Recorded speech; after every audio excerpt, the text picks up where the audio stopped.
पदार्थ का गुण है, जबकि ऊष्मा धारिता वस्तु का गुण है। विशिष्ट ऊष्मा का सी मात्रक Jk है, जबकि ऊष्मा धारिता का सी मात्रक है। विशिष्ट ऊष्मा पदार्थ के प्रकार पर निर्भर करती है, जबकि ऊष्मा धारिता वस्तु के द्रव्यमान और पदार्थ दोनों पर निर्भर करती है। 32। वाष्पीकरण और क्वथन में अंतर। वाष्पीकरण द्रव की सतह पर किसी भी ताप पर होने वाली धीमी प्रक्रिया है, जबकि क्वथन पूरे द्रव में द्रव के क्वथनांक पर होने वाली तीव्र प्रक्रिया है।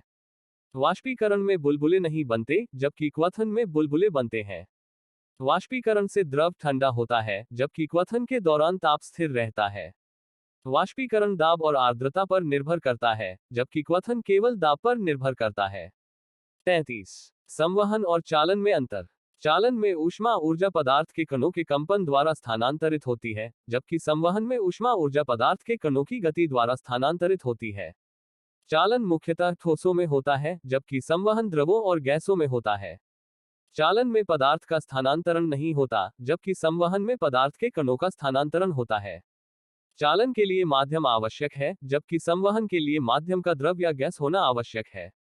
34। विसरण और परासरण में अंतर। विसरण में कण उच्च सांद्रता से निम्न सांद्रता की ओर गति करते हैं, जबकि परासरण में विलायक के कण अर्धपारगम्य झिल्ली के द्वारा निम्न सांद्रता से उच्च सांद्रता की ओर गति करते हैं। विसरण किसी भी पदार्थ ठोस, द्रव, गैस में हो सकता है, जबकि परासरण केवल द्रवों में ही होता है। विसरण के लिए झिल्ली की आवश्यकता नहीं होती, जबकि परासरण के लिए अर्धपारगम्य झिल्ली आवश्यक है। विसरण में विलेय और विलायक दोनों गति कर सकते हैं, जबकि परासरण में केवल विलायक के कण ही गति करते हैं। 35। गतिज घर्षण और स्थैतिक घर्षण में अंतर। स्थैतिक घर्षण वह घर्षण है जो तब लगता है जब वस्तु विरामावस्था में होती है, जबकि गतिज घर्षण वह घर्षण है जो तब लगता है जब वस्तु गति कर रही होती है। स्थैतिक घर्षण का गुणांक गतिज घर्षण के गुणांक से अधिक होता है।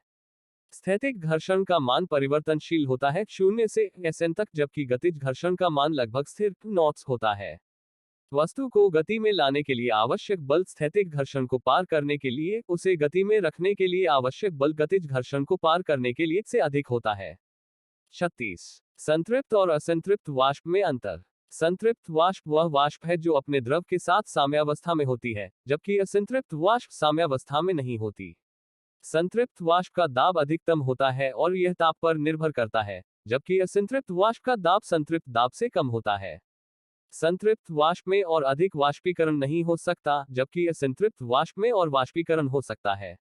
संतृप्त वाष्प का दाब उसके ऊपर विद्यमान गैसों के दाब पर निर्भर नहीं करता, जबकि असंतृप्त वाष्प का दाब गैसों के दाब पर निर्भर कर सकता है। 37। समतापी